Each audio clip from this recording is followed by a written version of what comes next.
Welcome to Leadership Story Talks, where culture-driven leaders share real-life stories of challenge, growth, and connection. Join Jerome and Julienne Ryan as they explore how storytelling shapes leadership, strengthens teams, and brings employee engagement to life.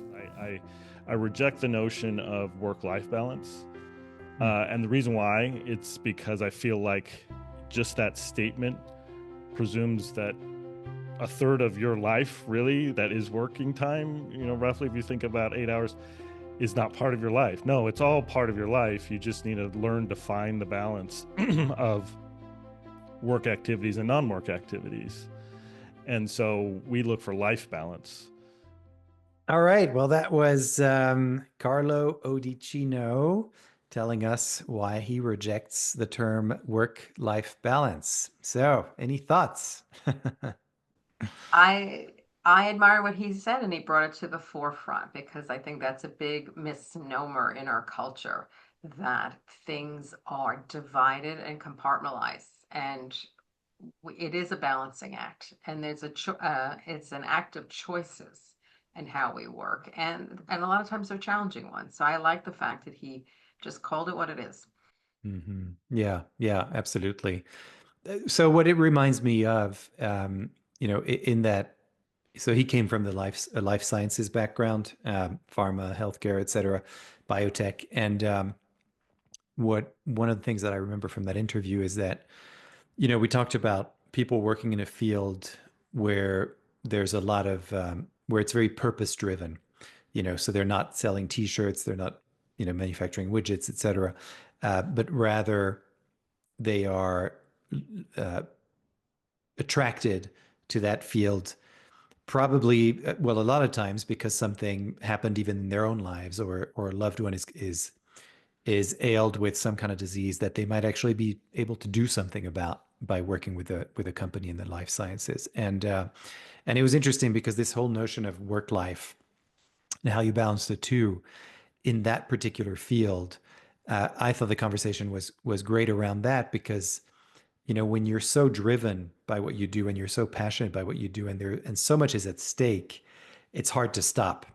And as a result, what Carlo was sharing with us is that there's a lot of burnout, particularly in that field. Now, I know there's burnout everywhere, but and a lot of times burnout happens because you're a workaholic, or you have a boss that just drives you like crazy. But what he was talking about is, what about the fields where you're doing good, where you're doing something because you're passionate about it and you're purposeful, and it's hard to hit the stop button, the off button, and as a result, you still burn out, even when there's that purpose and that passion behind it. And I felt like in that context, it made sense to me to reject the notion of work-life balance and just to see it as life. And how do I balance that? And he even included in that quote that we heard, sleep, by the way, is part of life, right? And so it's all these different things. It's like, how many hours I'm spending at work, how many hours I'm spending with my family, with my leisure, sleeping. And it's figuring out that balance that's the real challenge, especially when you're working in an industry that is so dear to your heart, essentially, and where you really want to be doing good. So I thought that was kind of an interesting thing to reflect on, for everyone and for our listeners, is to be really conscious about, okay, I know I still want to do this thing. I want to do the best I can. And, but you have to know your limits, and you have to be able to say, it's time to stop. Well, things that I took away was they have purpose, they have pressure, they feel a sense of responsibility towards the mission of what they're trying to achieve.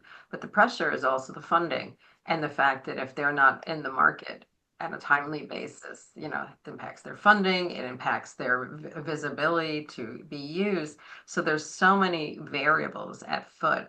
But when he was speaking, I was thinking about lab class in the dark days of school. Chemistry was never my best subject, so I just want to say that. But all the beakers. So if you're pouring water from one beaker into another to give yourself enough time to devote yourself to your efforts, the other beaker is going to be a little bit lower, and at what cost and what price? Because if you're in a relationship, you have kids, you have to figure out what the cost and the price of, trading on all those areas, both short term and long term.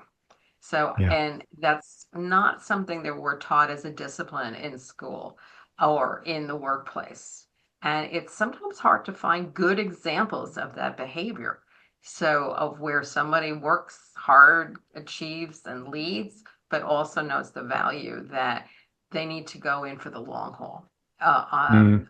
on keeping their people healthy and with a focus, and not just making it so all-consuming that they burn out and feel like they're living in fear all the time about either losing a position or losing pace.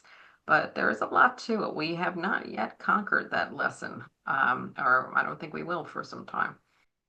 Well, there are some, signs that I've seen. We last year, 2024, we worked kind of on an ongoing basis with a pharmaceutical company, actually, and 80,000 employees or something like that. And one of the things that they did, which I think is, one of the things that helps with this issue, is that they had created this theme of a great place to work, which you can kind of see everywhere. I think now there's even a hashtag great place to work. There's a foundation, great place to work.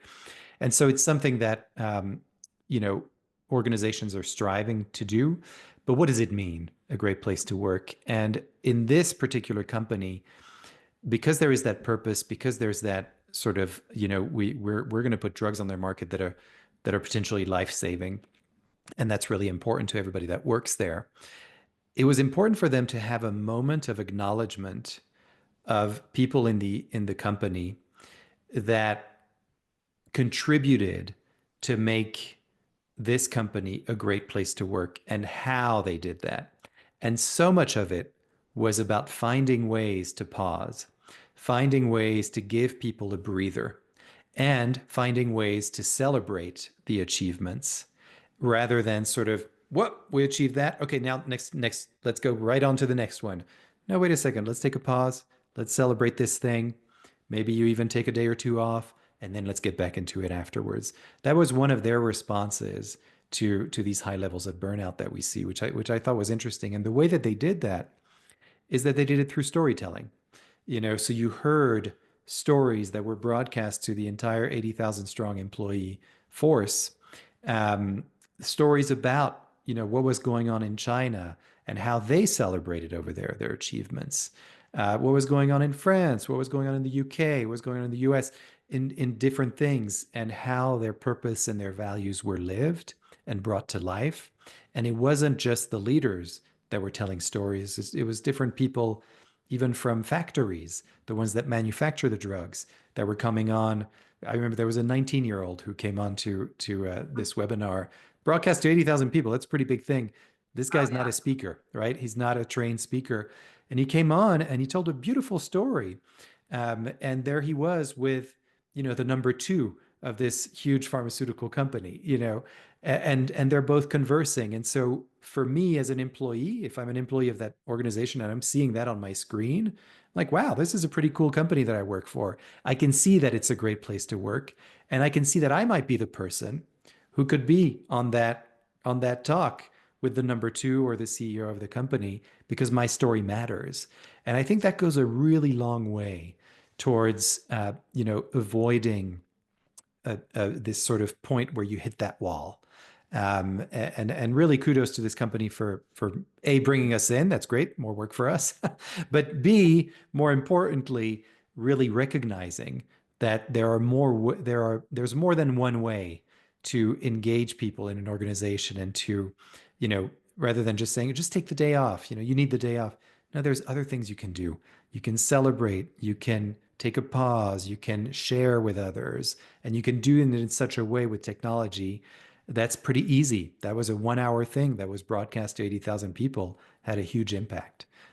So that's what that made me think about.